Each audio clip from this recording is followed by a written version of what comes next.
obviously we're happy with our performance.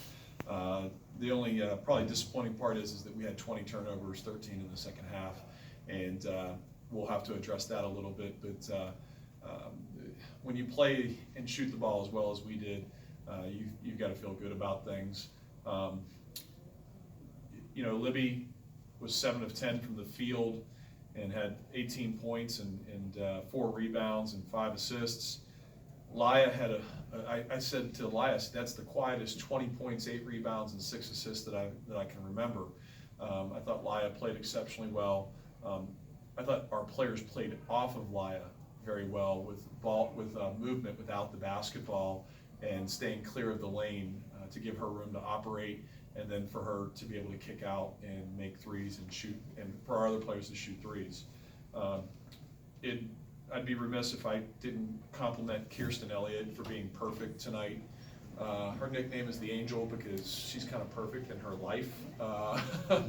And so for her to go 5 for 5 and 4 for 4, and then also we don't obviously count tips and deflections, but she had multiple ones of those, and so just a really nice, good win tonight. Dan, when you look, a lot of the offense, specifically from the assists, came from the high post and being able to dish out. It wasn't just Laya. Angela had a nice behind the back to Libby and so on and so forth. Just how much of a focal point was that high post ball movement tonight? The high post really wasn't. We talked a little bit about it when Paige got it, I believe, in the first quarter or early in the second quarter. We had a few post entries there where we were able to reverse pivot and face up and make some plays out of that. I felt like we had a lot more opportunity when we entered it onto the block, and Laya did a really good job tonight of not getting pushed off the block. She's much more effective when she stays down there, and then when you shoot the three the way we shot it tonight, 10 for 17, you put so much pressure on the defense. They have to pick their poison, and tonight it was tough for Mason to pick. You mentioned Kirsten and a lot of deflections that she had, but just from the standpoint of making plays with the basketball, not just on the defensive side, it seems like if she wasn't getting open shots, she was finding open teammates. I know you talked about just the defensive side of it, but it seems like she starts to make better and better decisions with the basketball too. Yeah. Kirsten's a kid that people said to me, she's not good enough. That she's not good enough to play here. And that really irks me. I've had people this year say that to me. Kirsten Elliott's a pretty damn good basketball player. She's shooting nearly 40% from the three-point line. She gets a couple deflections every game. That's a kid that really could play more minutes, but we have a pretty good established three-guard rotation, and she's going to take a few minutes here and there with her emergence this year. But I've always believed in her because her work ethic is exceptional, and her commitment to being a really good basketball player is exceptional. She does little things that don't show up on this stat sheet. She is so good at shifting the D by just ball faking and shot faking. She does that so well. Her digs on post players, her deflections, her ball pressure. Those are things that don't necessarily show up on these stats, but that are exceptional in what she does and really contributes to us winning. And then I didn't expect her to shoot this well this year, but man, she's spent so much time in the gym working on her game.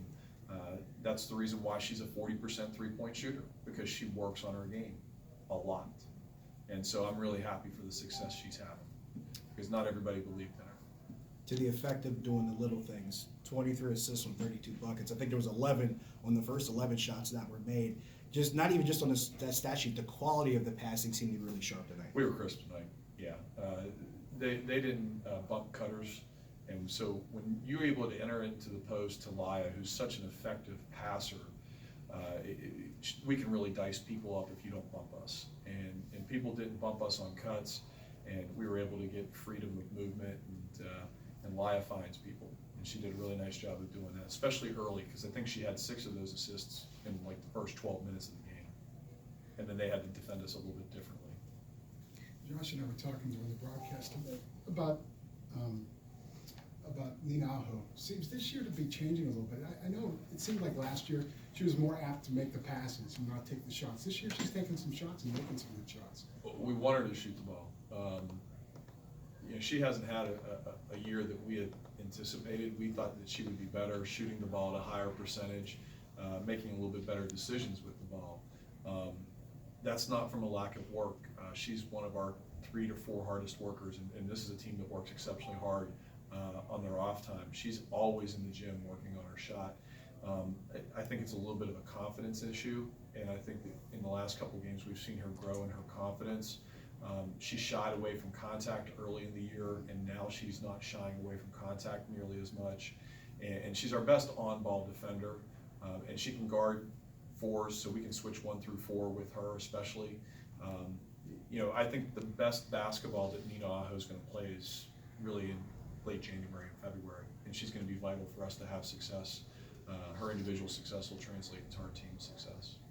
Last time we were in this room, you were talking about Precious and how you expected so much more of her.